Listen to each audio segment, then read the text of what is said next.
Hello, and today we'll continue with Kingsguard for Ramos route.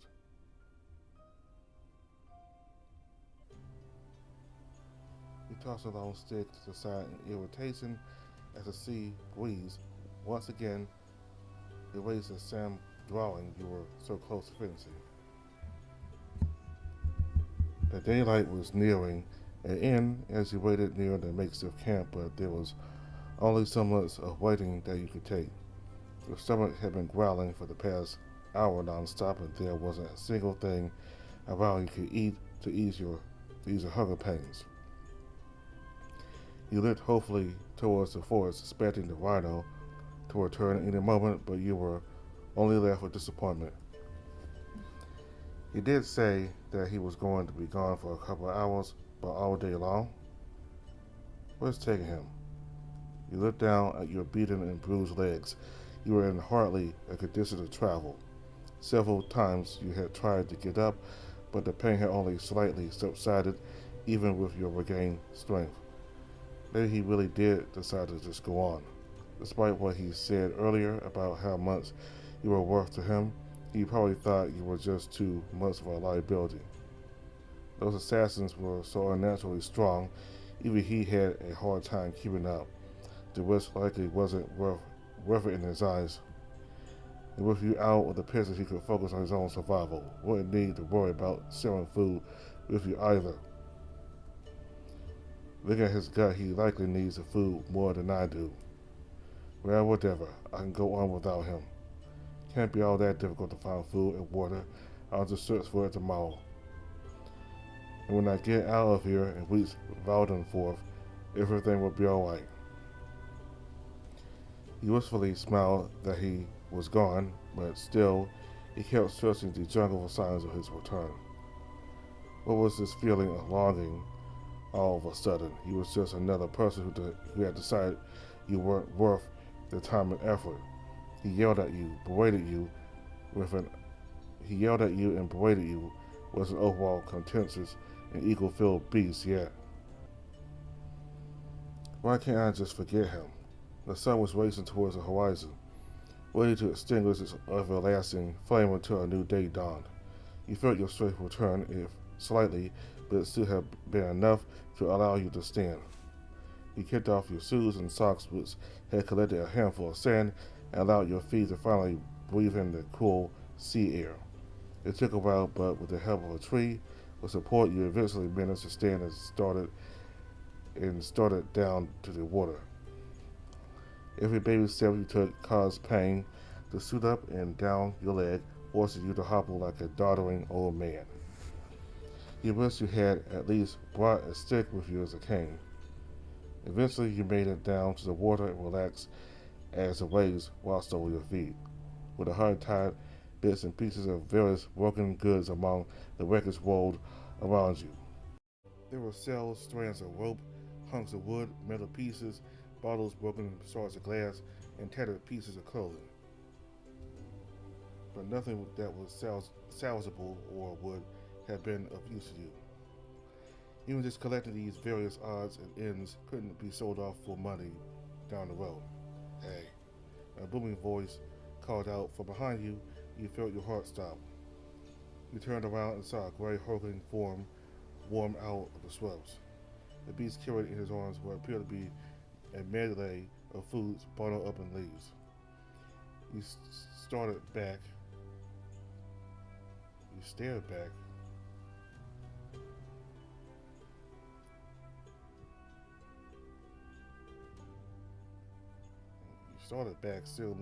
Still slightly limping, but hunger was your driving force, and you couldn't wait to finally get something to eat.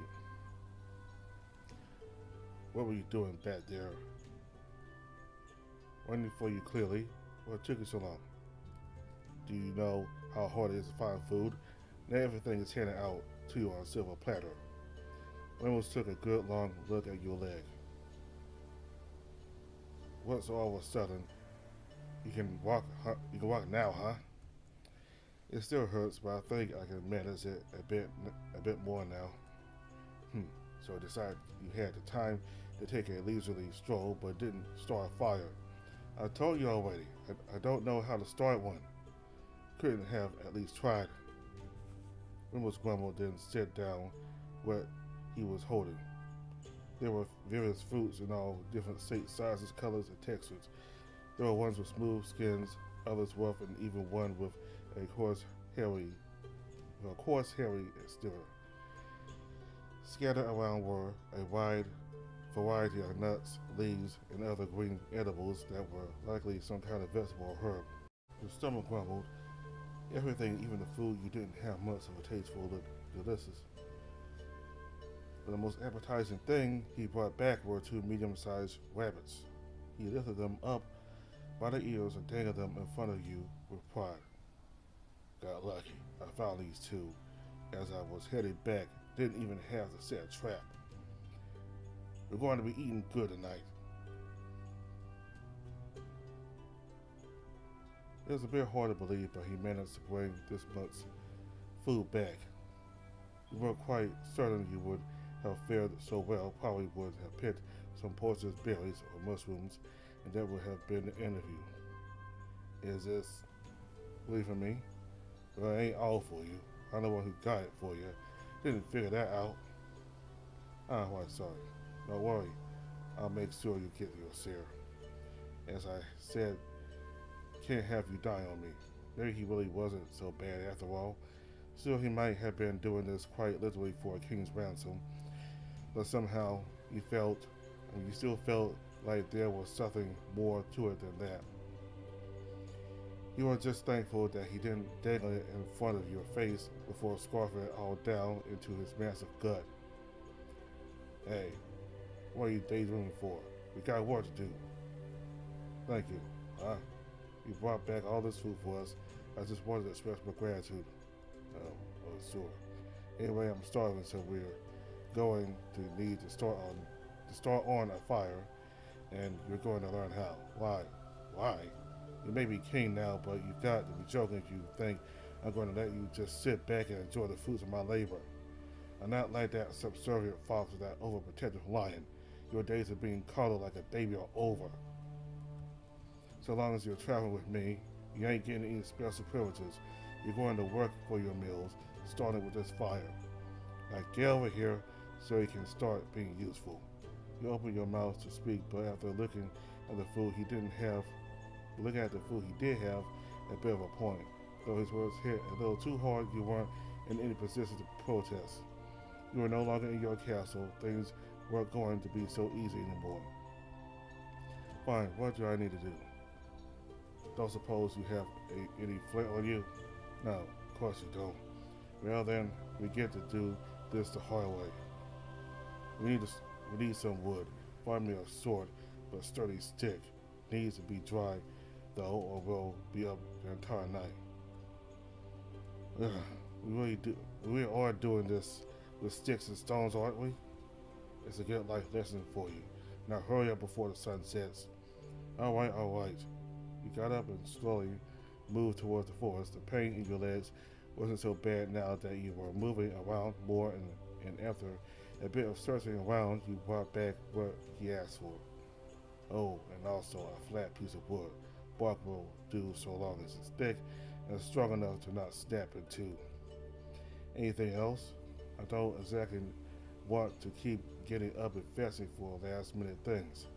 Some dry leaves or something that can burn easily. It will serve as kindling. Again, you started to hunt for more pieces to get the fire started. Thankfully, everything on his list was plentiful, and within a matter of minutes, your hands were full of twigs, sticks, and leaves.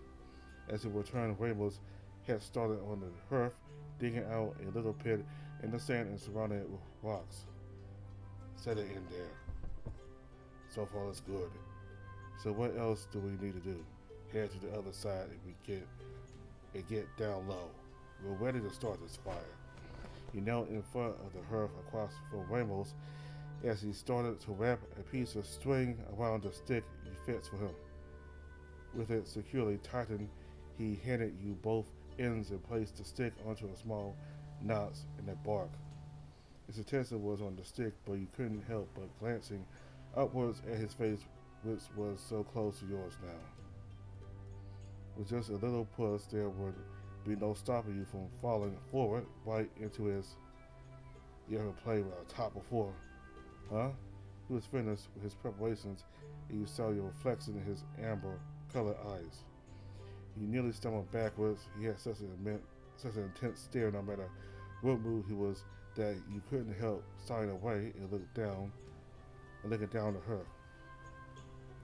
Oh, yeah, good. Then that makes it easier to explain. Same concept as that. Spreading the stick fast. We need to burn through the bark until we start to get embers below it in the kindling. Ramos put one of his giant hands down onto the stick, keeping it firmly planted in the bark so that it wouldn't just fall over or slip away. Go ahead. Whatever thoughts you were having vanished as you gently took up both ends of the string. As you pulled on one side, the stick began to rotate, burrowing itself deeper into the plank below. Once you neared that end of the string, you pulled on the other. You're going to have to move faster than that. What? Like a top, I said, sprint it fast. When you short movers at the rate you're going, hell will freeze over. You readjusted your movement, spinning the stick faster and faster until smoke rose from the dents and the dried leaves below emitted a tiny fading light. Quickly, Ramos snapped some of the extra sticks you had gathered apart and blew on the smoldering kindling. The oranges glow grew brighter and brighter until eventually the heat became too intense for you to stay close. Ramos backed up as well as you suddenly felt a little lonely. Haha, there we go. Looks like you're not so useless after all. He wasn't enraptured by the blaze, but you couldn't pull your eyes away from him, listening to be on the other side of the fiery divide. Alright, now let's get cooking. Bet you've never had real Farhawan food before. Farhawan food? What, are you going to cook a meal for us or something?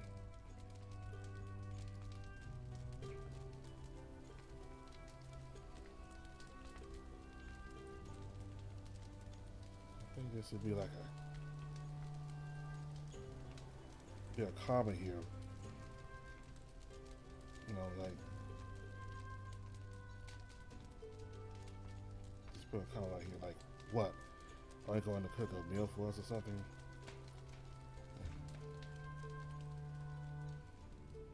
On all the ingredients I need right here in this forest for an old recipe. Peppers, fruits, herbs. You may be a king, but you can bet your ass you've never had food like this. My father's opulence knew no bounds. I've tried cuisine from all over the world, including from Farhawan. Probably made by a chef in the castle, but that doesn't capture the essence. But so are my people. If you say so, then can we really call it Farhawan food if we don't even know where we are? It's all in how it's prepared and who prepares it, not where. Now hand me those herbs over there. Amos began with the herbs and leaves, mixing it up into some kind of seasoning. He dipped a finger in, tasted it, and nodded his head before moving towards the rabbits. Hand me that blade of yours. My blade? What for? Unless you'd rather eat the rabbit with the skin still on, probably not that tasty enough. Probably not that tasty though. I imagine rich folk eat some strange stuff. Contrary to popular belief, we rich folk prefer to eat rabbit the way that everyone else eats. If this was a gift from my aunt and uncle, I'd rather not use it in such a way. We're stuck out here in the middle of nowhere, and you are more concerned with getting a little rabbit blood on your sword. Well, suppose you don't plan on using it, except just so that you have a pretty looking trinket around your waist. Though, now that I look at it, I doubt you've taken care of it. Probably all rusted and dull anyway. I have taken care of it. Perhaps a few times I have forgotten to polish it, but it's still in a pristine condition, sure. Well, whatever. I can skin it without a blade. Ramos began to work on rabbits, but one look at the process caused you to turn away, your stomach already turning. The rhino just scoffed at you and continued. You took several peeks in between your screamers dry heaves, and Ramos was already setting up a steady spit roast. After a few minutes, he had the entire rabbit cooking above the fire. Gotta take a while to cook, so go months on some other stuff. He looked at the hole that he had brought back again. He had brought back quite the variety of foods.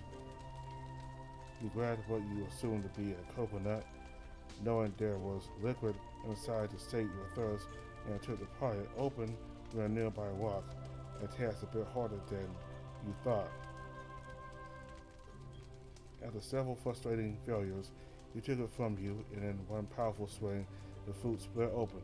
Liquid spilled out from inside, and he handed half of it over to you. Drink, then eat. I know, you wasted no time chugging down the drink to sate your thirst. Much better. Here. Are you sure? Yeah, I already got something to drink earlier. Ramos handed you the other half and let you drink from that as well. Tomorrow I'll bring you to a stream I found. You can get your fill of fresh water there, and then we'll follow it downstream. If there's any good news to come from this situation, I did happen to come across some footprints. That there are survivors after all. I don't think so. The sets look more like ones belonging to a hunter. There were signs of some kind of struggle in the shrubs with hair mixed in the leaves. Boar hair by the looks of it. So if we're lucky and this isn't some hermit, then we may come across a village. Do you think they would be willing to help us? I lost all of my money in the storm. If it's a small village, then money is the last of our worries. They have no need for coin. It won't feed them nor keep them warm in the winter. Its only value is retained in larger cities. We'll have to offer something to trade, like meat or furs. Is that why you kept the pelt on those rabbits? Never know when it might come in handy. And I'm sure your store will also sell for quite a bit. Weapons and tools are always high-priced items. You'll probably get at least a few months' worth of food for it. We're not selling this sword. It was the last gift I received from my aunt and uncle, and I refuse to let it go. Even if it's for your survival. Well, worst case scenario, we can always steal. Not opposed to free things. How do things turn out this way? Don't know. That's something I want to wring out of that lion. Likely hiding more from me than he thought was necessary. And now I'm just an innocent bystander stuck in the middle. I don't envy you in the slightest.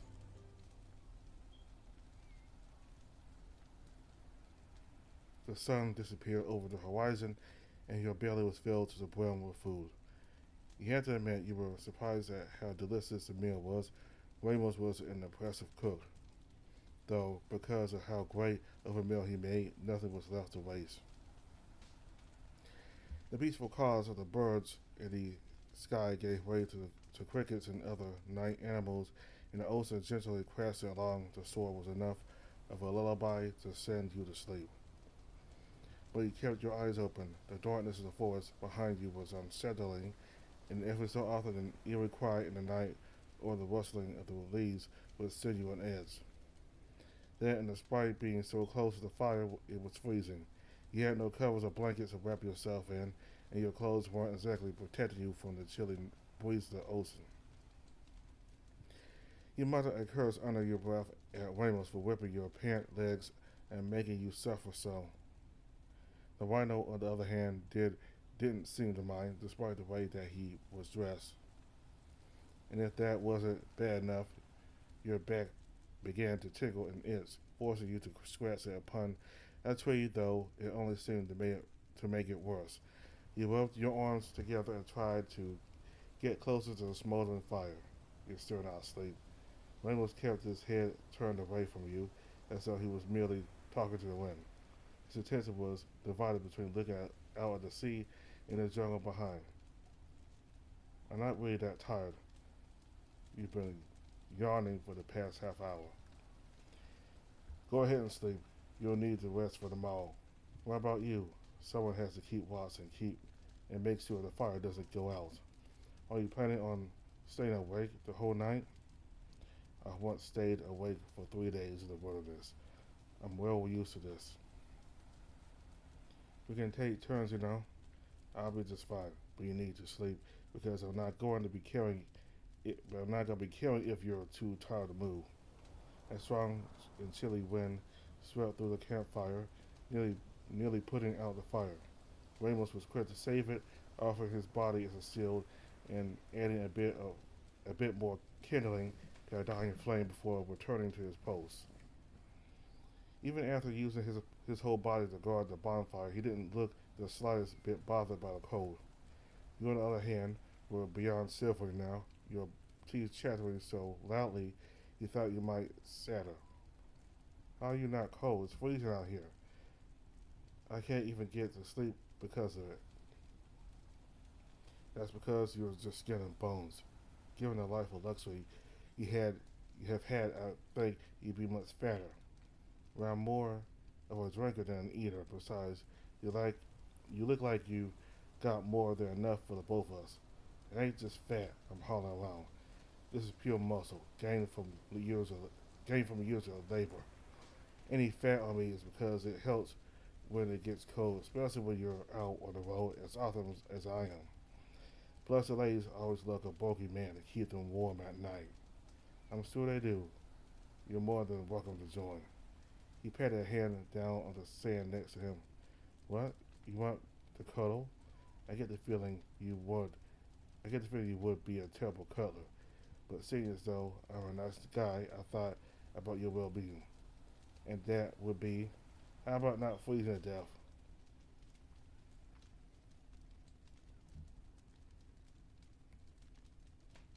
A chilly breeze sent shivers all throughout your body. Quickly, you brought your legs and arms in close and swept together in a tight ball, hoping to bind the cold. Damn, if you're that cold, then just get over here. I wouldn't be this cold if you hadn't have whipped my clothes. So it's my fault now? Yes it is. Fine. Feel free to freeze over there as you pout. Not like I didn't just spend hours hunting for food to fill your growing stomach. Ramos turned his head back towards the trees, but even as another burst of cold air swept through, even as another burst of cold air swept through, he looked completely unaffected while the hairs on your body stood on end.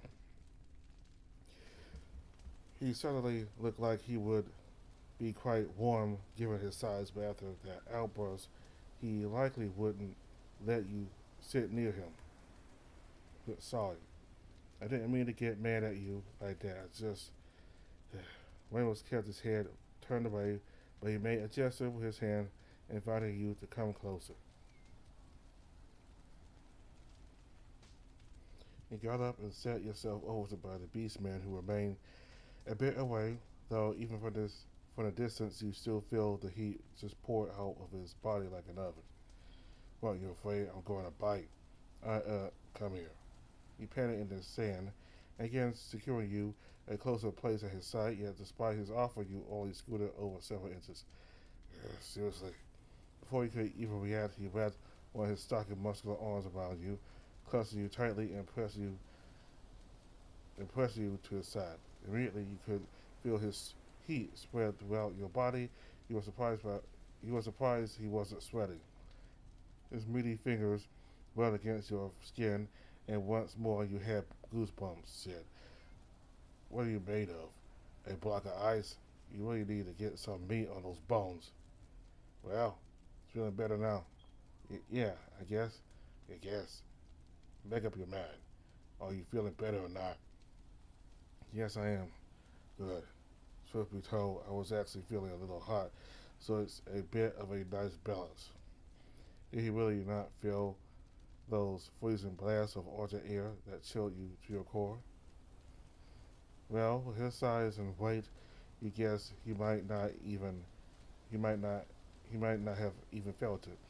His skin felt a bit rough, so maybe he didn't feel much of anything anyway. Listen, kid. My name's not Kid.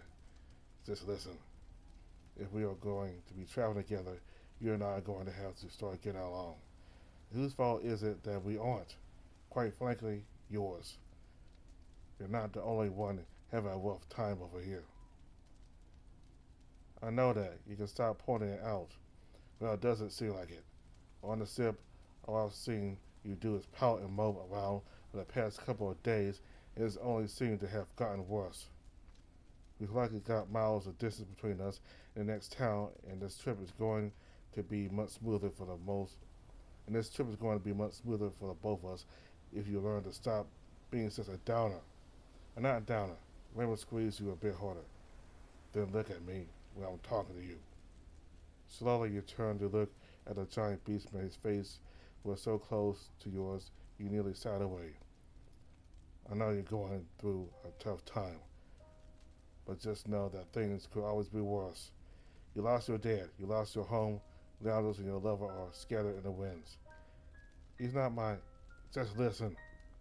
I know you have a lot of shit on your plate, more than what a kid like you should have. While this crying and pouting isn't going to get you out of this. So everything is out of control right now. You're walking through a storm of shit, a shit storm. Well, yeah, I think I like the name of that. Ramos put his hand on his chin as he was suddenly smiling, likely lost in thought of the genius name he came up with. You noticed him a bit and he snapped back to the moment. Anyway, life has dealt you a bad hand. All jokers and you're staring down at a pair of kings. It happens all the time, whether you like it or not, and you can't change it, but there's always a way out. And what's that? You get up, throw your cards down, flip the table, and slap that small ass in your face. What? That smug little thief was cheating from the start. I can see it in his face. And you don't stop until he's not clean out, several teeth missing and wishing he was shoved back up his mother's. Sorry, I got a little wild up there. What was that all about? Were you trying to make me feel better? So I lost track of what I was saying. I suppose if it made you laugh, then that might have done a job. Yeah. You know, for a second there, I wasn't even sure if you were still the same Ramos. What? Were you expecting some nauseous, heartfelt speech about love, justice, and friendship, or something? Well, a little bit. Damn cat must be rubbing off of me, then. Well, anyway, despite everything that has happened to you, I have to say, you're still pretty damn lucky. Makes me kind of jealous. When all this is over, you'll still have your home to return to, servants and gold. So if I seem like I'm hard on you, it's because I need to be for my own sake. Saves me from wanting to sock you in the face for all the whining you do. What? Yeah, relax. I want to, but I don't plan on it. That doesn't make me feel any better. You'll likely kill me. I know when to hold back. Even though you could tell that he was joking, your eyes were still on his hands. You knew exactly what those fists were capable of, so a meeting in the Coliseum were blacked out as the one hit and had to be lifted out of the arena. It was a jawbreaker, a bone crusher. It could probably punch clean through a brick wall if angry enough. Though for all the flack that I've given you, perhaps you should be the one to punch me. Probably hate me quite a bit right about now. Think about running away the moment you get the chance. That was a rhetorical question. I know I would hate myself too. You're not saying this just to win me over, are you? Being on your good side could mean the difference between how much I get paid or whether I receive the axe. All about playing it smart. Oh, so still thinking about the money? I've been living each day coin by coin for too damn long. It's about time I scored big. Now I think I've talked enough. Go on and get some sleep. We'll be waking up earlier tomorrow to search the beach for any supplies we could possibly use before heading inland. Rainbow shifted a little bit, his body becoming a mold that contoured to your own structure. You rested your head on his rugged yet soft chest, and his heartbeat filled your ears. Do you really believe that the others are okay? Go to sleep. Just answer the damn question. Probably. That doesn't make me feel any better. Then don't ask questions that I have no answers to. Just hold on to the hope that they are still alive. You'll see Leon and your little foxy boy toy again soon enough. He's not my boy toy. Never mind. You're clearly not going to change your mind. We ought to change your mind next time we see him. I'm sure I can get it out of him. Get what? Get him to say how much he wants that kingly wad of yours between his furry cheeks. Do you know how much trouble I would be in if the kingdom found out? So you're not denying that you wouldn't want to do it? Huh? You're debaucherous. I don't even know what that means. Now shut your mouth, close your eyes, and get some sweet dreams. I don't want to hear you complain about how tired you are in the morning. I'm sure as hell not killing you. You don't need to worry about that, Ramos. I see that you've already forgotten about staying awake and keeping watch. Suppose even you need your sleep tonight. He snored, though, not too loudly to be disturbing. His powerful breath that expanded and deflated his body had a steady rhythm that helped lull you to sleep. His hand around your side seemed to squeeze gently but securely to your body. Your eyes began to close as you let yourself go from the waking world.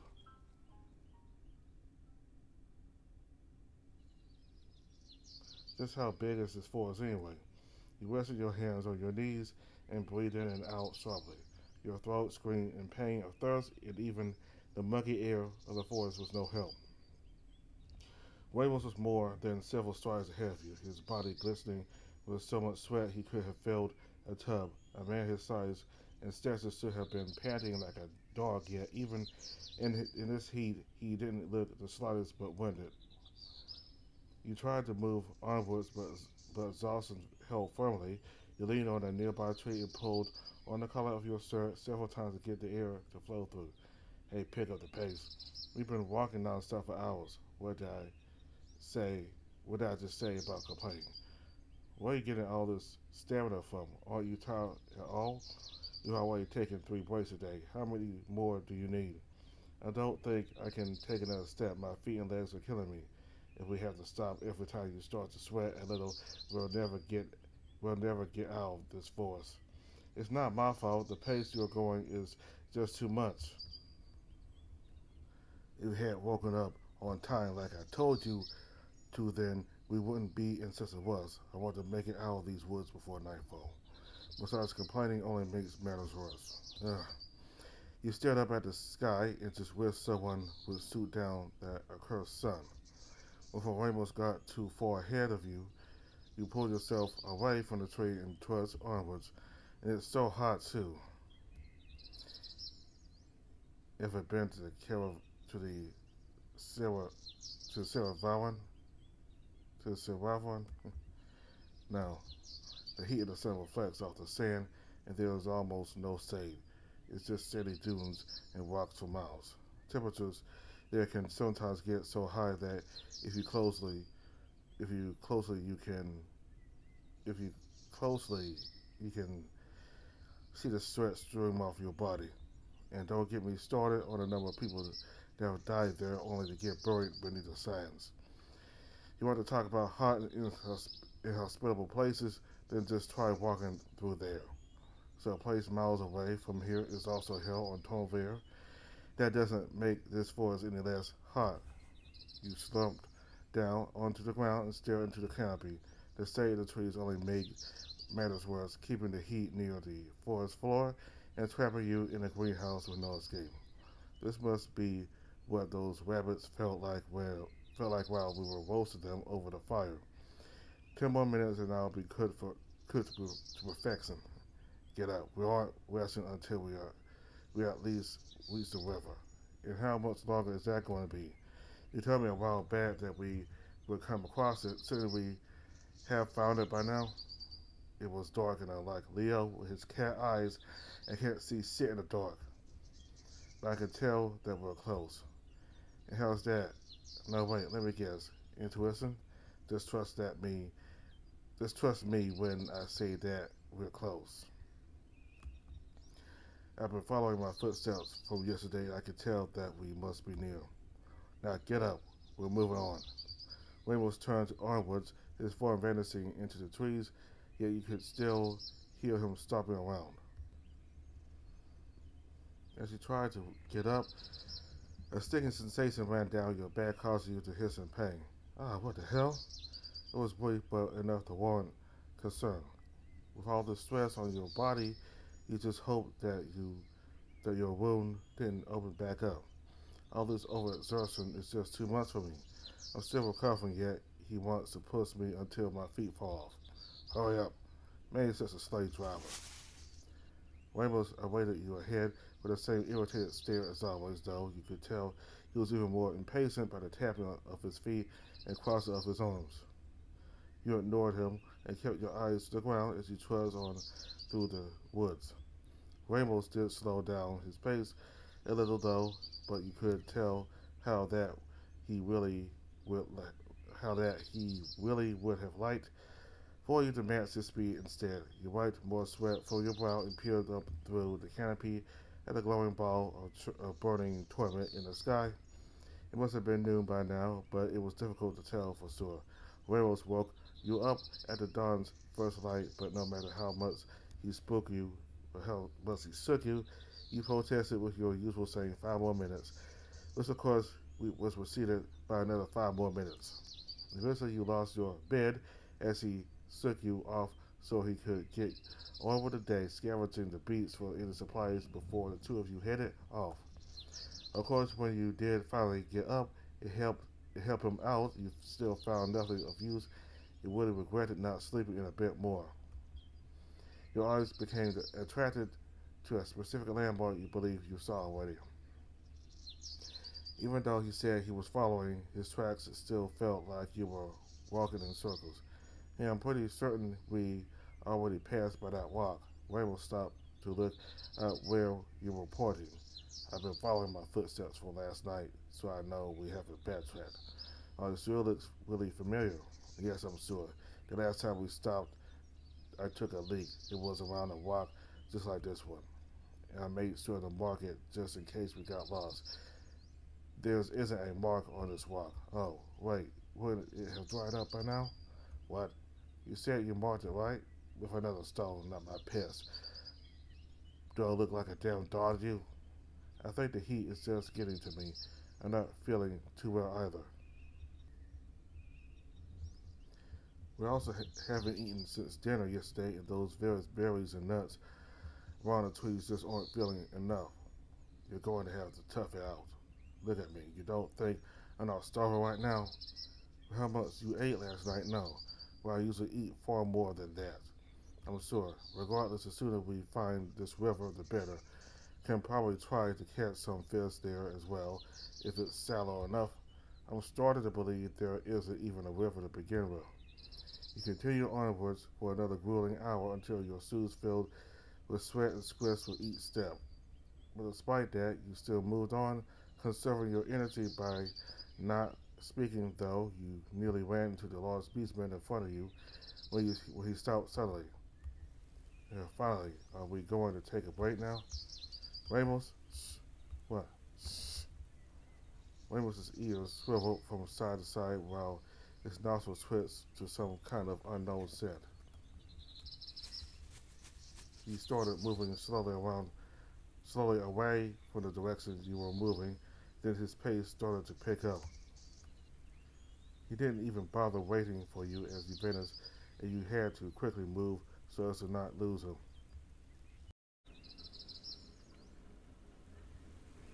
You were so tired when you came out of the dense forest that you nearly tripped over the bank into the wide river that suddenly appeared before you.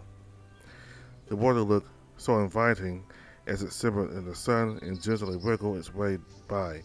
You lit your lips and swallowed painfully. It felt like forever since you had water, and you were almost regretting not drinking from the ocean. Consequences be damned.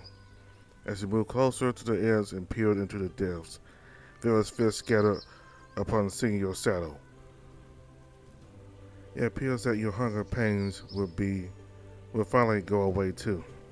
You cupped your hands together, scooped up the clear liquid, and drank your fill. It was so cool and refreshing as it traveled down your throat you nearly forgot to breathe.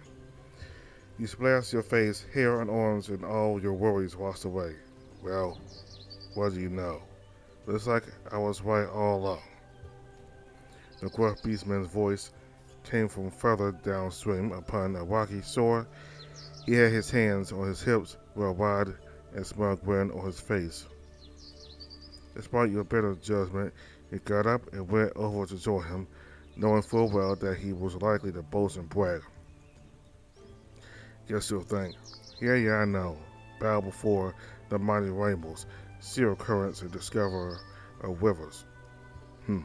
I think you're really underestimating just how important I am to your survival. Do you always forget who gave you food when you were starving and warmth when you were cold? Geez, you really never going to let that go, are you? I'd always said thank you. And let's not forget when you mixed up that one poisonous berry with the others and tried to eat it as well. Well, whatever, so long as you remember what I've done for you so far. Anyway, now we can wash off all the sweat and dirt.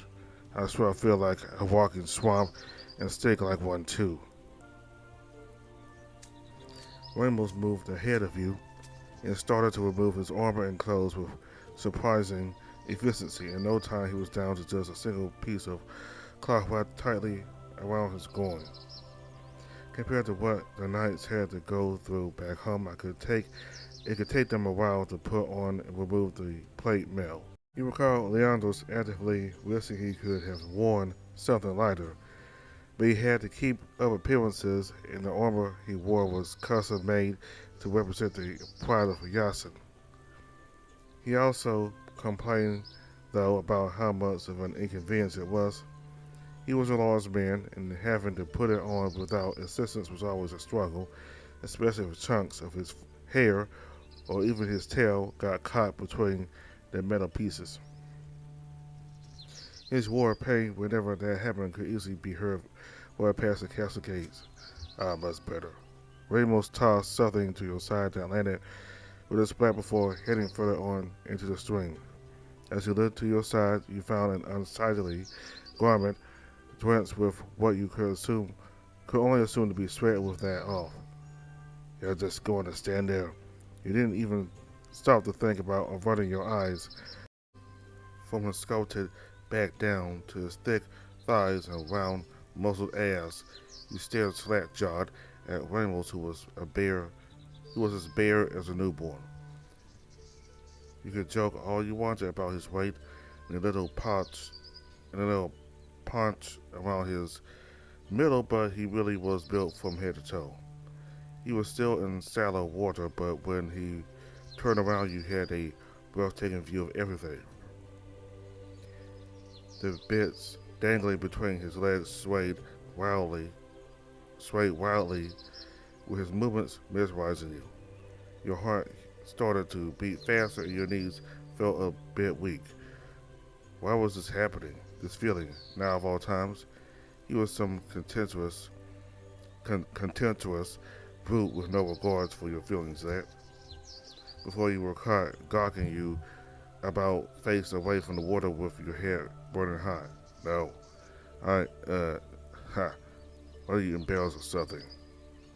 What? No. Then why is your back turned? I just got a little dust in my eye. That's a lie, if I ever smell one. We're the only guys out here. There's no need to be shy. Or perhaps you're fighting the scene, a real alpha male. I warned you, it was big. Just go jump in the water. Well, you're free to look all you want. I'm used to it by now. As soon as you pick up your jar from the ground, make sure you take off your clothes. Going to need to wash the salt for them, or they'll wear down. The rhino crashed into the water, ducking his entire body underneath before rises to the surface with a triumphant splash. The spray reached so far you felt it wet the back of your head. Ah, the water feels great. You breathed another look and found Ramos scrubbing himself down, taking extra care of his chest and armpits. Though without soap you doubted it would do much to get him clean. Once more your eyes veered downward, but everything indecent was hidden underwater. If you really want to see it all, you gotta do it. All you gotta do is ask. What? I don't like to brag, but I take it you've probably never seen anyone as big as me. You really are full of yourself, aren't you? Sounds like someone's jealous.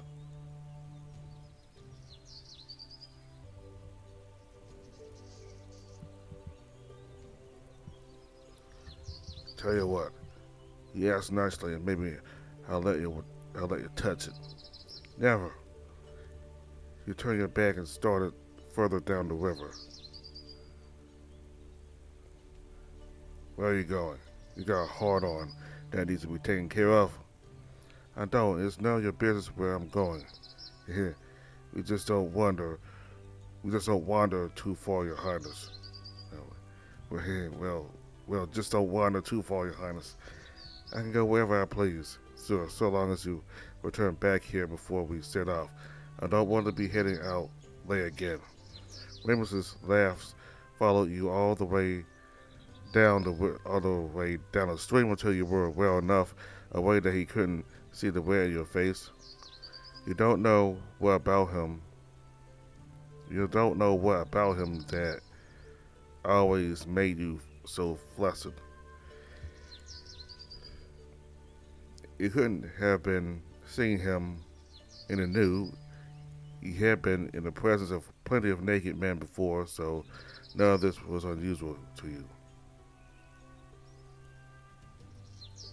But he was a beastman and a well-endowed one at that. You bit your lip, just wondering how anyone, man or woman, could wrap their mouth around the thing.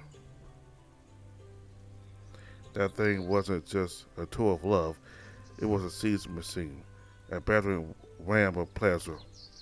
You slapped your face with both hands. You couldn't be having these lecherous thoughts. They were basically a sin. If the kingdom found out that you were some kind of beastman chaser, the ramifications could be immense. The people would riot, the nobles would raise arms, and your council would abandon you. And to think of what Leandros would say, that you actually developed some kind of feeling for the beast. He'd likely take you to the nearest church to get you baptized, believing that some kind of demon had taken you over and was forcing you to feel that way. And as soon as your libido had begun to drop, you took one last glance around. You were in the middle of the woods. Likely you and Ramos were the only ones around for miles. Nothing's going to happen.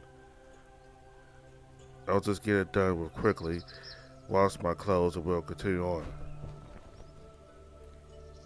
You started off removing your clothing piece by piece, but found a pair of eyes on you. You were so far away from him that you doubted he could have seen anything, but he was a beastman after all.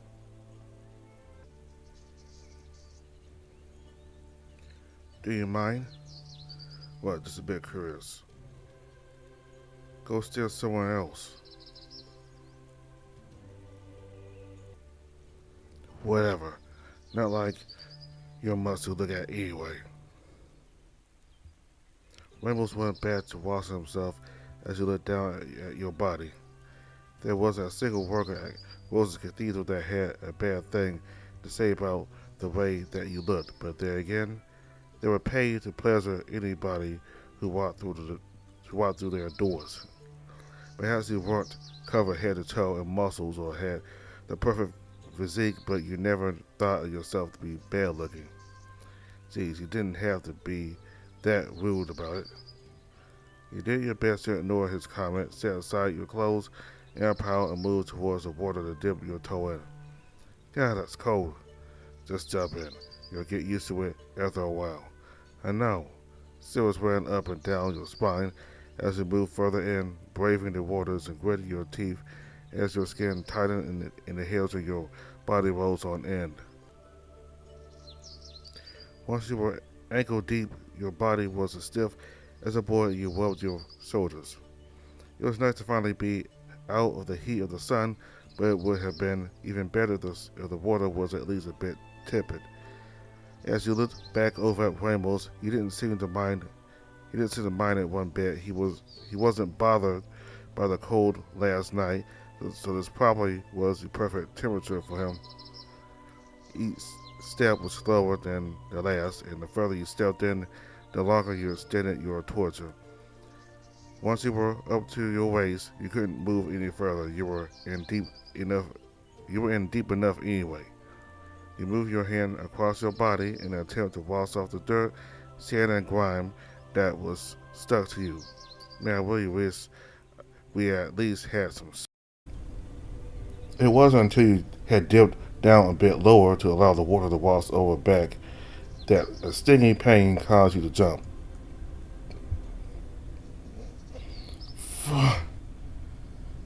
Despite being drenched, your back felt like it was on fire. Ramos turned, his face puzzled, and his eyes began to probe you. The pain continued to pulse along your back, and your face grunts as you tried to bear it. What, did I fist bite you, Willie?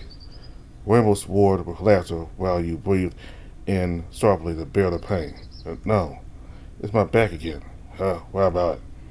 I don't know, it just really hurts. You should have had plenty of time for that wound to heal. It's been hurting ever since I woke up on the beach. What? Why didn't you say that?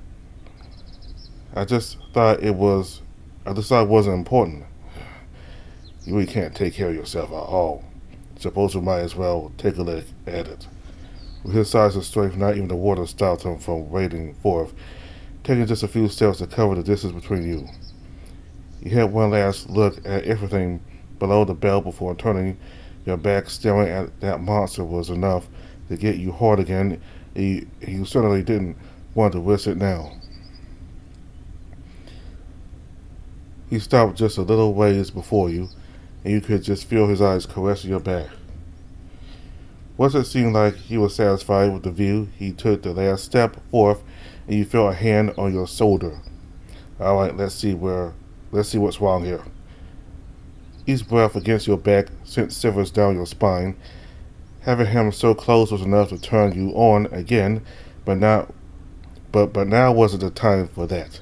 You focused your attention on the pain, the chill of the air and water, the birds and the trees, everything to distract you. You waited on bated breath for him to say something, anything, as the silence began to concern you. Why are you quiet all of a sudden? That's not good. What? What is it? He gulped and your body shivered as his finger traced along the edge of what you could only guess was your scar. It stung a bit in some places, but at the same time was a bit soothing. The scar tissue was peeling quite a bit if there are signs of an infection. His fingers rubbed at the wrong place and you jumped in pain. Ouch! Hey, what's the scar? You wondered if he was causing you so much pain lately on purpose. If it hurts this much, then it really isn't good. I'm no doctor, but if we don't take care of this now. The silence was even more worrying than hearing him tell you how bad it looked. I don't think we're too late to treat it, though. How? There probably aren't any doctors around for miles. That's why I'm going to see what I can do. You turned around and kept your eyes up, despite your curiosity getting the better of you. The last thing you needed was to get turned on right in front of him, but even just being this close was always slowly having an effect. Looks like I'm going to have to go out scavenging again. I'm sure I spied a few herds around a while back. Once I get them, I can grind them down into the south to stave off the infections for a bit, then we can get a doctor to look into it more closely. You seem to know what you're doing. Received more than my fair share of scars and wouldn't be here today if I didn't know how to treat them. and I've seen and tweeted something like this before, where at least the coloration looks the same. Where did you train to be a doctor before you became a mercenary or something? Even a soldier knows how to dress a wound. Probably one of the few things that I've learned from Leo while in the Kingsguard. Ramos took one look over at his clothes as though contemplating putting them back on. Suppose there's no point in putting those back on after taking a bath. Right here and I'll be back. You don't have to keep telling me to wait. I'm not going anywhere. Right, suppose you only be shooting yourself in the foot if you left and didn't have me around. Just get going already. Ramos disappeared into the woods as you followed suit, stepping out of the water so that your now silvering body soaked up the heat of the sun. You weren't certain how long he would be back, so you decided to just wash your clothes in the meantime. Although this was the first time that you had ever washed anything before, you did occasionally spy on the maids in the castle who did all the laundry.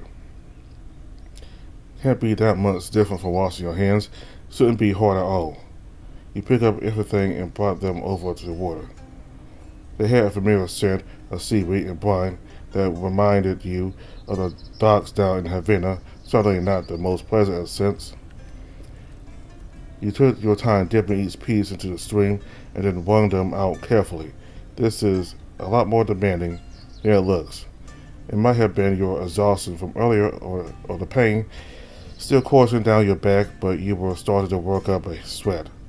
It took several attempts to get a particularly difficult stain out, and no matter how many times you tried, you just couldn't wash away the scent of the sea. Having done enough, you sighed and gave up and laid your clothes down flat on the sun-warmed stones to dry. With your work all finished, you relaxed by the river's edge and dipped your toes into the stream. You emptied your mind, turned your head towards the sky and watched as the clouds drifted on by. With all this alone time you were being granted, you were beginning to develop a strange feeling of isolation that you never felt before. It could have been that Ramos wasn't around to taunt or scold you, or maybe it was because you were so used to your old life at the capital, where every day was nearly bursting with activity. You could never find time to be alone in the castle with what with always being pestered by the servants in Corello. Heck, even Leandros and Casero would pop by every so often to give you something to do.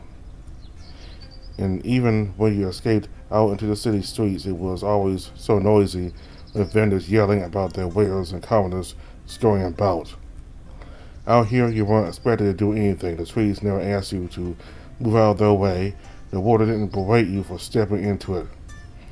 Even the war you had discussed aboard the ship sounded like a fairy tale amidst the calming atmosphere. It was almost as if everything before was just some terrible nightmare, or maybe this really was just some pleasant dream. You were snapped out of your reverie by the sound of shuffling in the bushes behind you.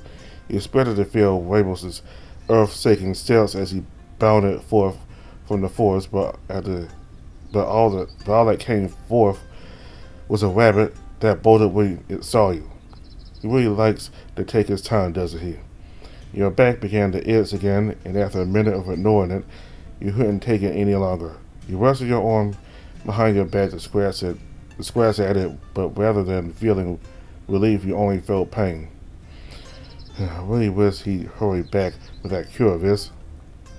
Your eyes lazily wandered along the scenery until they stopped at Ramos's garments, still strewn about haphazardly on the stone bank. As far as you could tell, they looked to be soaked through and through with sweat, as though he had just washed them.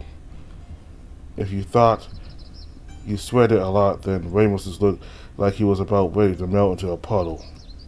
Suppose it wouldn't hurt to at least wash them and show him a bit of thanks for what he's done, even if he likely won't appreciate it, though. It had been bothering you for a while now, causing your nose to crinkle. The wind blew in all directions, but with the breeze sifted from further up the stream, it brought with it the scent of something musky. As you approached his clothes, you found out where the source of the scent was coming from, and you nearly backpedaled. Whoa, what the... Beastmen always had particularly pungent odors. Leandros was always going on about his stints, especially after a training session, complaining that it was such a curse. He was always so intent on removing any lingering musk, bathing and scrubbing his body so vigorously that you were certain the color would drain from his fur until he was pale as a ghost. He had present himself in the most sophisticated manners possible, especially considering how often he had to deal with nobles and their already scornful perceptions of beastmen. Ramos, on the other hand, was likely to revel in his smell, and with one this powerful, it was a wonder he even managed to find a rabbit that hadn't scampered off. Though, despite it, as he stood there wrapped up in his stench, you couldn't recall ever smelling something so.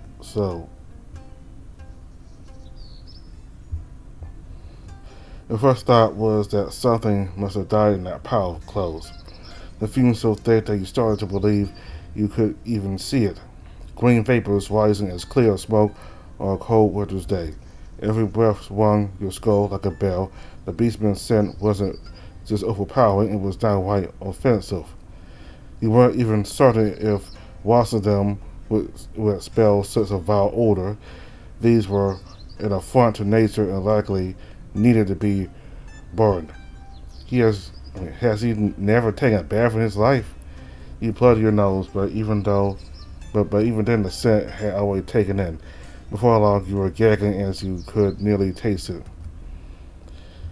How the plants around him didn't wither in his presence, you didn't know. Heck, even that sea monster must have been pretty damn brave to even attack the ship without an aroma like this.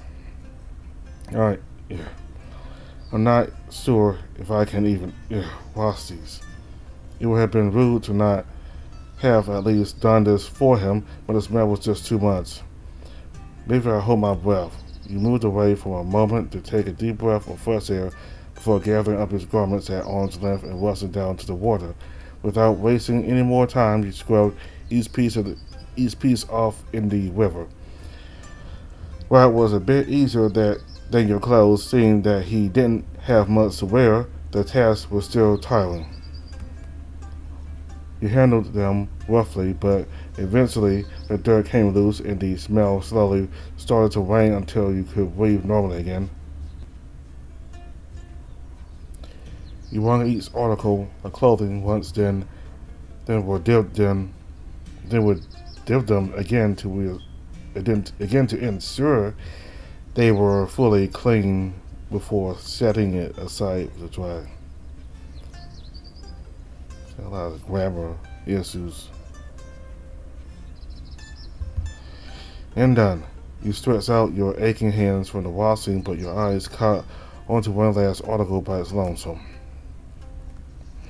His undergarments were laid to bare, the final piece of clothing that strained to hold the rhino's massive package.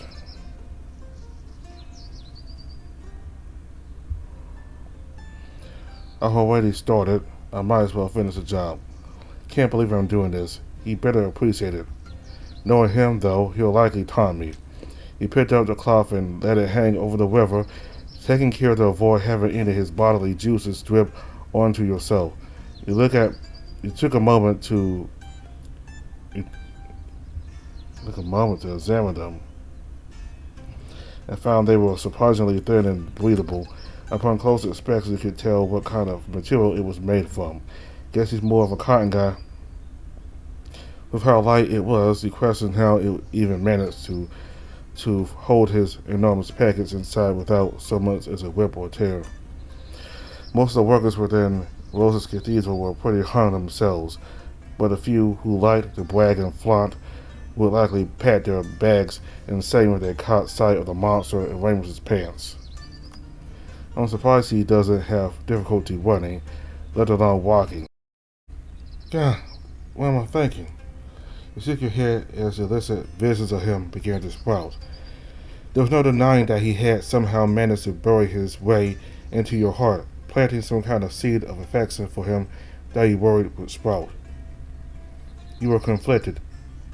He had all the right looks, the right features, the curves, bulges, and his deep voice. But his attitude was something that needed fixing, When the ego is inflated as his, you wonder how he managed to stay grounded. Yeah. Your attitude could use some fixing also. You know. That you had the weight of the nation on your back and all the commitment of finding a queen, while he was just some blood-soaked gladiator without a noble title. There was no way any of it would work. Still, you shook your head once more to clear your thoughts and focus on the task at hand. Seriously?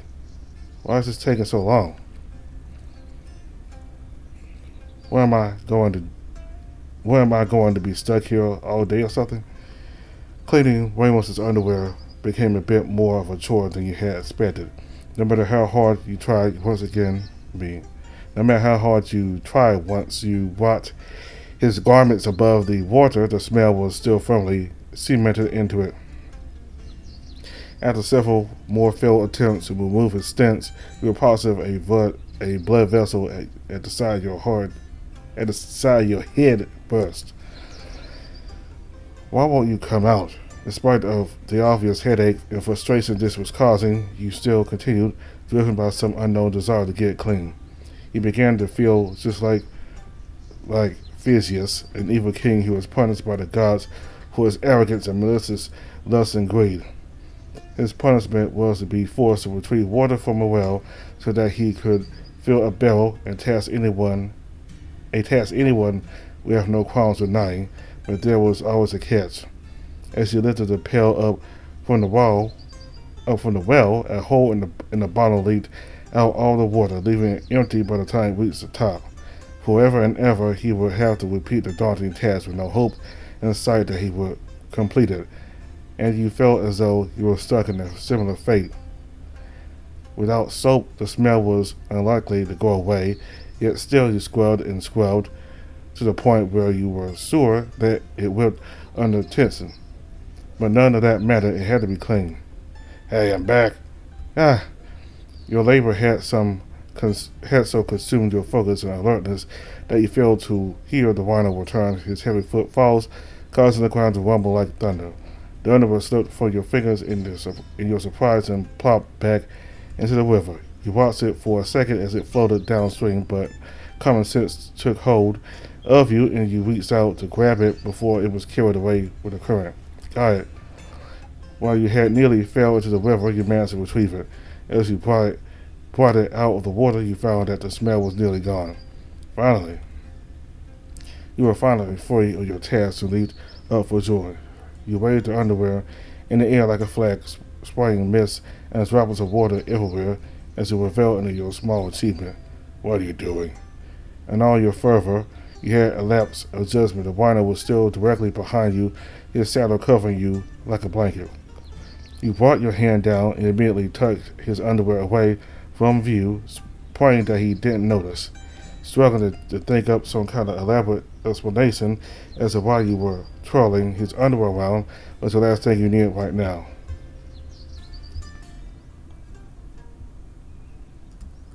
Gotta stay silent, huh? Ramos continued forward. You looked down at his underwear, still tightly in your grasp. You tried to throw them over towards his other clothes he would easily see, and then you would be in serious trouble. Instead, you tucked them between your legs and hid them away from view. Struggling to think up some kind of elaborate explanation as to why you were playing around with his underwear was the last thing you needed right now. I was just washing your clothes is all. I can see that, but that doesn't describe why you were hollowing. Oh, that. Just a thought popped into your mind. Into my mind. A thought popped into my mind. A question that I've been trying to figure out. Been stuck on it for the past few days now. Have you, king stuff? King stuff. King stuff, whatever you say. You seamlessly avoid his gaze as Ramos moved to your side and knelt down with his clothes and armor. As he sifted through everything, you covertly moved his underwear even further away from his view. After a few moments, he sighed heavily, as though he was dissatisfied. You thought you did a pretty good job, though, with what you were working with. I never really washed clothes before, so I tried the best that I could considering we don't have any soap. Well, I appreciate the effort, but truth be told, I'd rather you have ignored my clothes. Why don't you appreciate that I did this for you? You soaked my arm in water, huh? What's so wrong with that? Did Leon teach you nothing? My leather armor, you drenched it in water. It may be a durable material, but if not cared for correctly, it will weaken, even one of this quality. You made the mistake of just dunking it into the river. All you had to do was get it a bit damp and blot out any dirt, otherwise you wouldn't destroy the leather. Oh, sorry, I didn't know. Suppose I can't really blame you. Last thing a kid like you ought to be wearing is any sort of armor. You're not a soldier, so I can't exactly get mad at you for not knowing. Well, at the very least, you laid it out to dry. It didn't just bunch it up into a pile, so maintain its shape and integrity. Hopefully, it's not going astray. Sorry. Well, no matter. Suppose you'll just have to get a smith and make me something better. I do have to say, though, did you really have to wash everything? Well, yeah. I didn't want to leave the job half finished, considering what you've done for me. A smug grin spread across Ronald's face. I don't think you quite understand what I'm saying. Ronald grasped your arm tightly, pulling it and you up until you were at eye level. And with your arm came his underwear revealed for the world to see. I mean, did you have to wash everything? Your eyes became the size of dinner plates as you were certain your head was about to burst red from embarrassment. Oh, that, Ramos wiggled your arm around and his garment swaying with them, flinging water around. You yanked your arm away once he let go and rubbed your wrist. Have to say, never met someone who would have made it their objective to steal my underwear. What? That's not it at all. Then what is it? Why hide it from me? I was just... Do you perhaps want me to walk around naked? Guess it would give you more chances to steal a glance. You could feel your eyes slightly fall down, but you kept your head level and your focus on his face. His grin only stretched even wider from ear to ear. Well, not like I'm mad at you or anything. In fact, I feel honored you would get so much joy out of my underwear. I'm telling you, all I did was wash it. And didn't you make sure to get a good whiff before then? What? I would never do something so barbaric. Never. I'm a prince. Do you honestly think I am some kind of sexual deviant gunning for you? Stumbling over your own words wasn't helping much, and your heart was beating a mile a minute.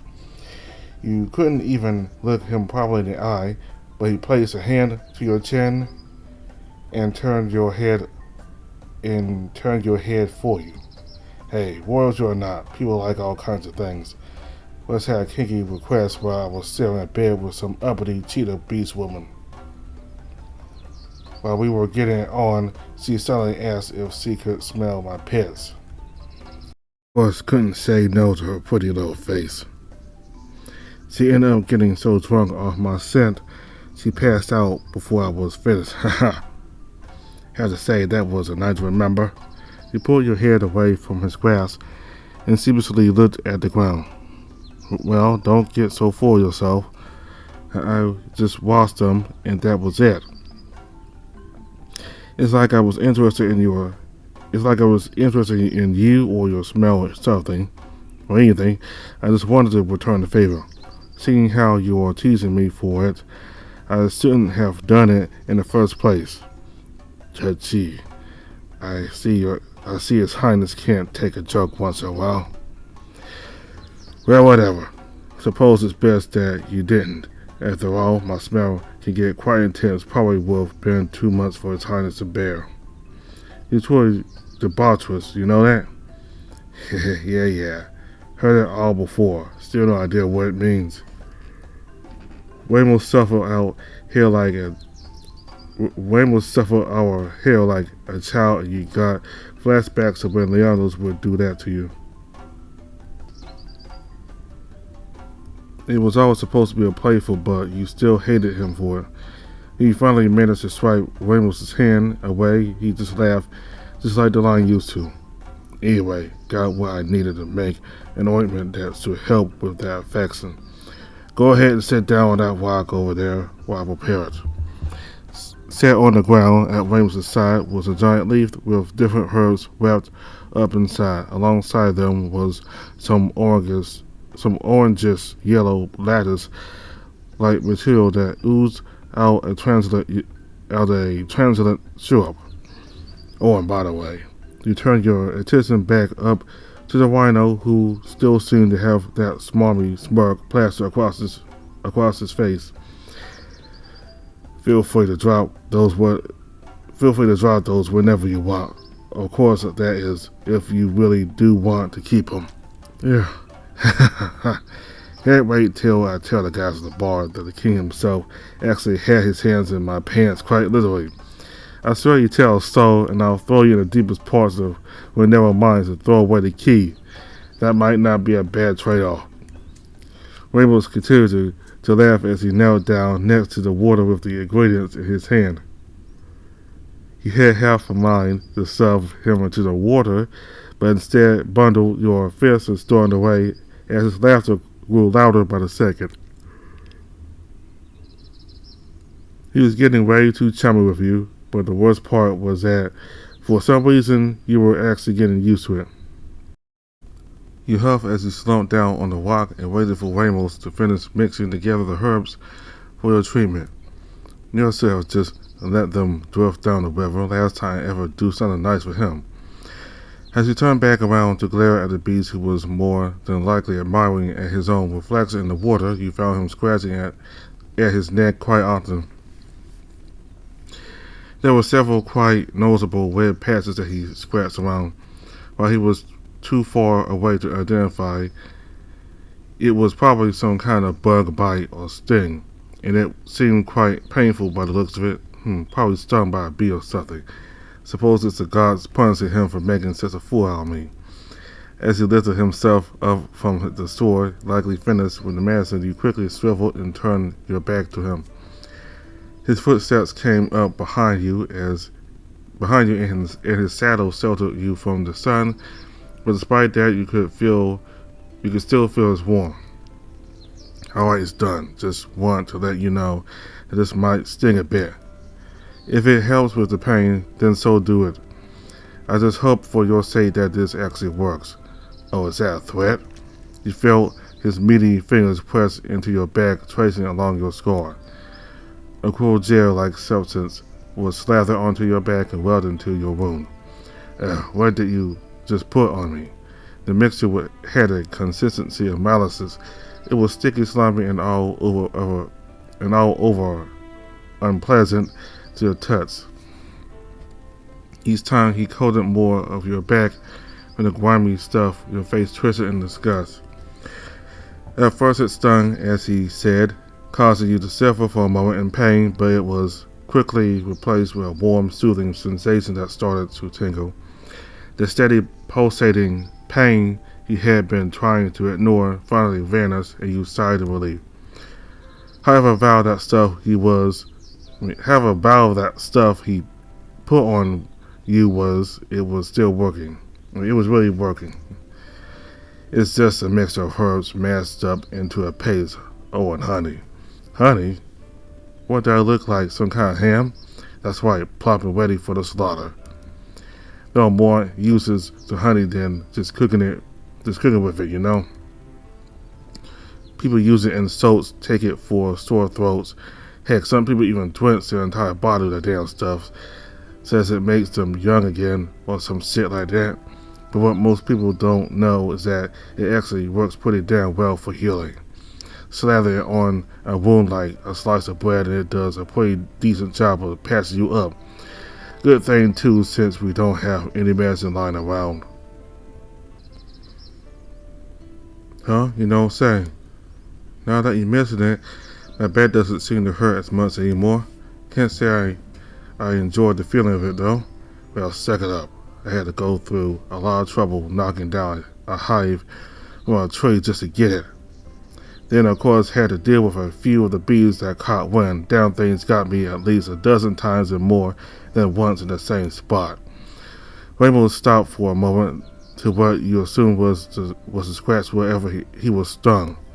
I'm sorry you had to go through that for me. I know how painful they can be. It's nothing months. Got thick skin, so it's nothing more than a minor annoyance. And put a bit of this stuff on myself, so the pain has pretty much gone away. Anyway, keep still. I'm not done yet.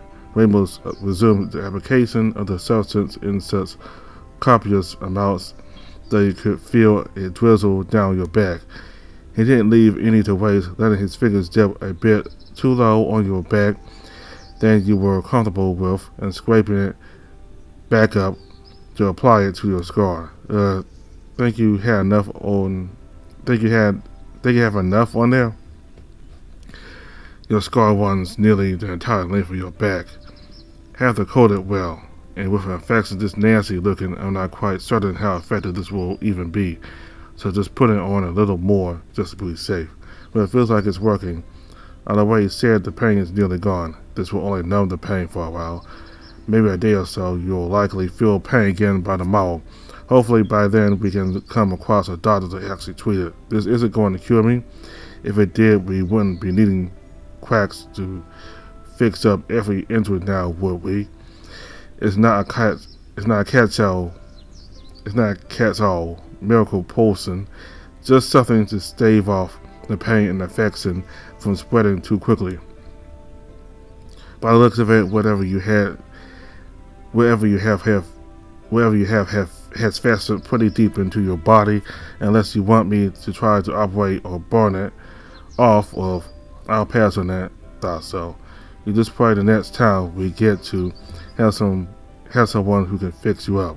Anyway, I forgot to get something to wrap your wound up, so go ahead and put it back on your shirt.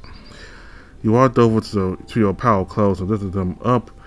They were still cold and damp. They're still drying out. Good. To help keep the mixture on your back damp and from drying out. Now I'm going to grab some fish from the river, and after we eat, we'll head off. I found some tracks that weren't my own, maybe a few days old, so chances are there are people nearby. While you struggled to slip on your shirt and nearly stumbled when you tried to pull up your pants, Ramos moved back into the woods and shuffled around in the bushes. After what sounded like a few snaps of wood, he returned with a stick in hand and returned to the river. You followed after him, moving like a scarecrow in your damp clothes.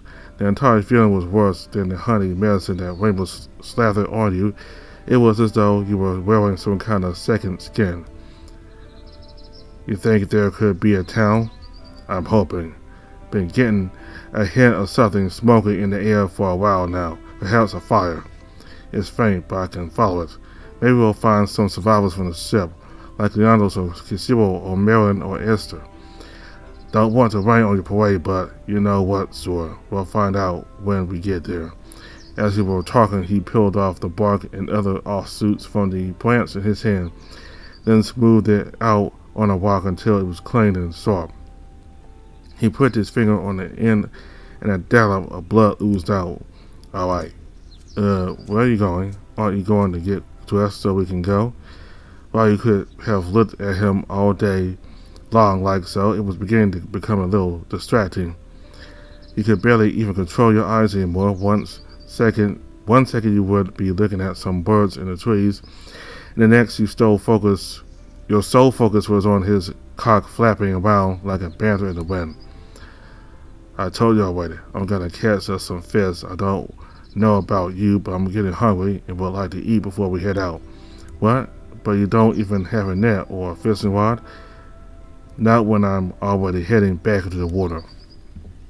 Huh? What are you doing anyway? I'm getting us something to eat. I don't know about you, but I'm starving. You ordered your stomach, which suddenly started to growl. Been a while since I've already fished, though, so don't expect much. Ramos strode carefully through the water, barely even making any waves, until he stopped in the middle and was waist deep. He moved into an unfamiliar stance, peering down into the water with the spear in hand poised high. He saw no movement other than the wind rustling through his hair. He didn't twitch, didn't teeter. It was as though he had grown roots through his toes and planted himself firmly into the ground like a tree. With as still as he was, you could almost imagine flocks of birds coming down to rest and craft nests. Quite frankly, it was a surprise. He was a huge guy in every sense of the word, and yet somehow he also seemed to blend right into the scenery. It was something you were more akin to seeing with consider the way he emerged with the saddles. You wonder what he was going to do. He was just standing there. Hey. Before you could finish your sentence, his face tensed, his muscles and body tight, to tell that he was getting ready for something, and all he could do was keep silent and watch.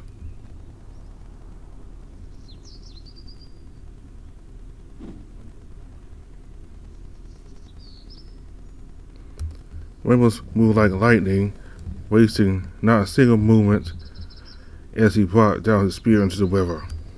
You nearly blinked and missed it all. As rolled back and his spear in your eyes went wide at not one but two forms flopping helplessly on the stick, their scales glistening in the light. You had to blink again in disbelief. You barely heard anything, not even the slightest splash.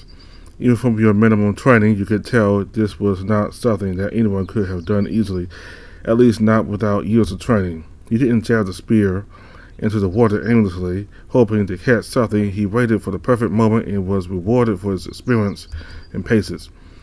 I hope you haven't forgotten how to start a fire. Huh? You were still stunned, no longer gawking at his body, but at his steady and perfect form, his marksman self. In the Colosseum, he only spoke with his fists, never once using a weapon, even ones dropped by his foes. But that spear in his hands looked like it belonged there, and it made your feeble attempt to wail around with your sword look like a joke. You had to reevaluate who would really win in a fight, Leandros or Ramos. Yeah. Well, then get to it.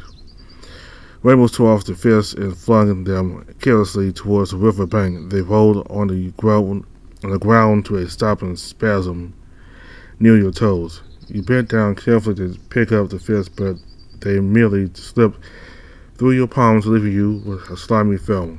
When you looked back at Ramos, he was already back in his old world, getting his spear ready again. You stopped and watched him one more time, this time taking care to take in every movement of his body, every twitch of his muscles.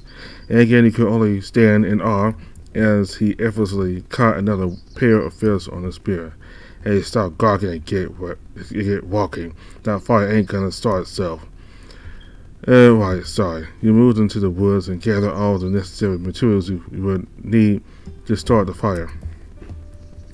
It took several tries to even get a spark. Now they had to attempt it by yourself, but with persistence, you had a tiny orange light that began to grow. A glow.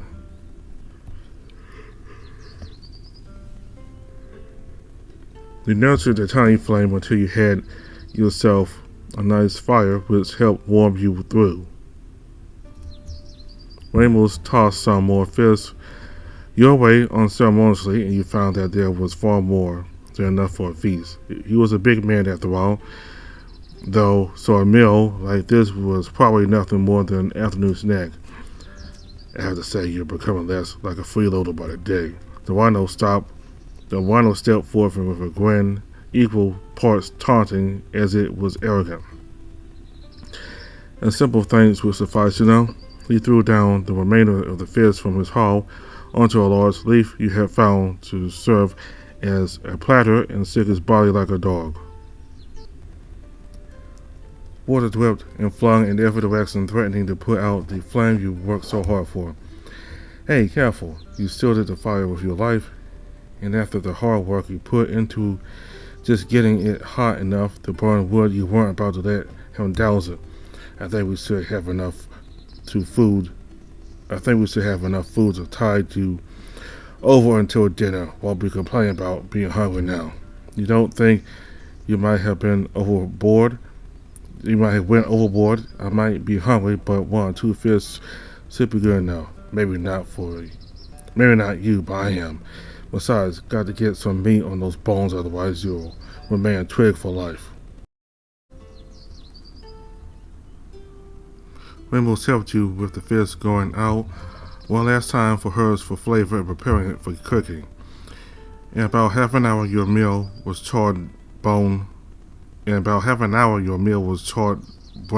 done.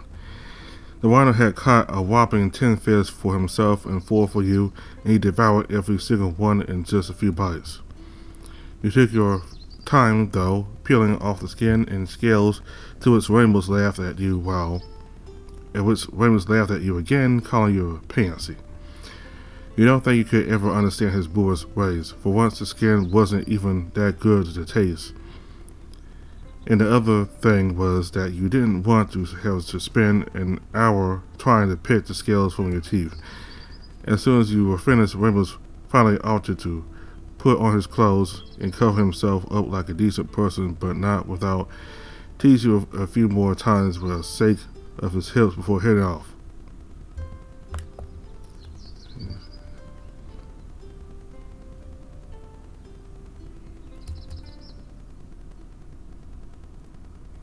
Okay, I'll stop right here.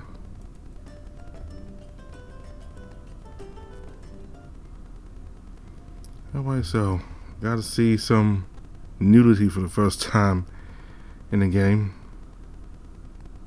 Gotta have the sense of that. But again, it's not too much, at least, I have to worry about in this VN. So, we got to see more of Ramos, and he's certainly not a brute. A brute. Brute. I can't talk. Anyway, he's certainly not like this big brute that Kaiten thinks he is.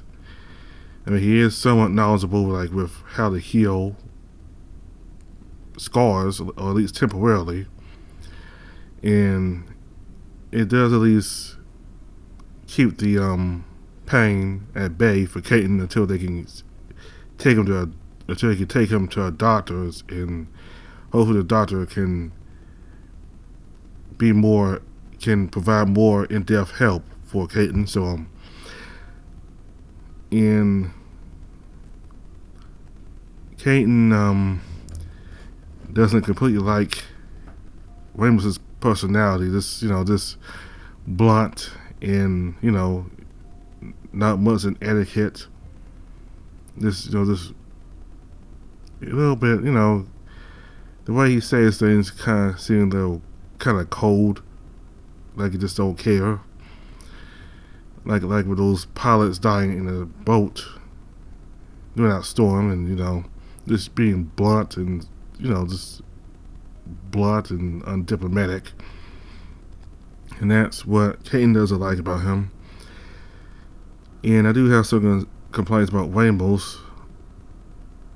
The same complaints that Kaiten has for Ramos, but again, I do like him because he doesn't cater. He does kind of help and cater Kaiten to a certain extent, but he does not try to go overboard for him, and he does not try to, treat him as though he is royalty. He is royalty, but he doesn't give him special treatment. Like he flat out tells Kaiten that if he wants to survive out here, he got to learn how to do things yourself. Ramos did teach him some things, but if he expects Ramos to do everything for him, then he was wrong. So that's what I like about Ramos. He's not he's being blunt and honest about everything, and he's not going to call Caden just because he's a prince. I mean, he's gonna tell it like it is to him, and he doesn't care how mad Caden might get. So that's what I like about Ramos. He just treats him like he would anybody else. He doesn't try to pamper him like all the people in the castle do. I mean, Ramos does give Caden, kind of what it's like to be a commoner, and Caden is certainly learning through being with Ramos that most people in the world have it rougher than he does. I mean, in some ways, Caden has it rough too, because like he said, he has the entire kingdom on his shoulders. He got rule and all that, and a lot of eyes are looking at him, how he's going to rule the country. But so it's in that particular way, yeah, Caden does have it worse than Ramos. But as far as the economic part of it,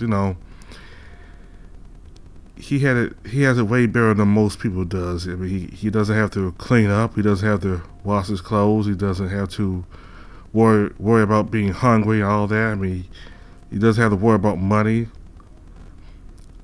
All that is done for him. Most people do not have that. They gotta constantly earn their way to have even a remote, just have a fraction of what he has. I live next to the interstate, so there's a lot of police and ambulance sirens, so distracting. But anyway, so yeah, most people have to struggle just to get a fraction of what Caden takes for what advantage, Yeah, I can't talk. Anyway, yeah, so that's what I do like about Ramos. I mean, he doesn't treat Caden special, and he teaches him how to, do some stuff himself, like starting a fire or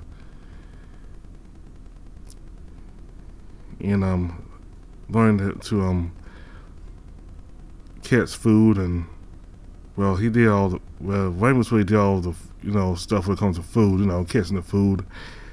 But it did help Caden did help with the fire and cooking it, baby. So that's what I like about Ramos. I don't think that would have been much of the case if he was with Casero or Leandros, because they're part of that palace life too. I mean, they're not like royalty, but they do be in the palace, and they believe that Caden should conform to the etiquette, the etiquettes in the high life, being a royal, So, and Ramos is the absolute opposite of either Leandros and Casero. He's used to wandering around the continent, and learning how to do stuff himself and how to survive on his own. So, he's really the most relatable of the three characters, of Leandros and Casero, in my view. I've already looked at the roots for Casero and Leandros on my own time, and Ramos is like the most relatable to me. That's one of the reasons why I decided to do his route first. Alright, so I think we're a little more than halfway done with Ramos' route right now. So, as soon as I'm done with Ramos' route, I might decide to do another VN and come back to this later and do Casero next. So that's what I'm thinking of doing. So anyway, we'll continue with. I mean, what am I saying? Well, we're done with the we're done with the bathing scene. You know, being in the river and washing up and all that stuff. I don't think they did much, but it's something than nothing. You know, since they don't have any soap. But anyway, they're out and they're about to travel through a town next. So anyway, thank you all very much for watching. Goodbye.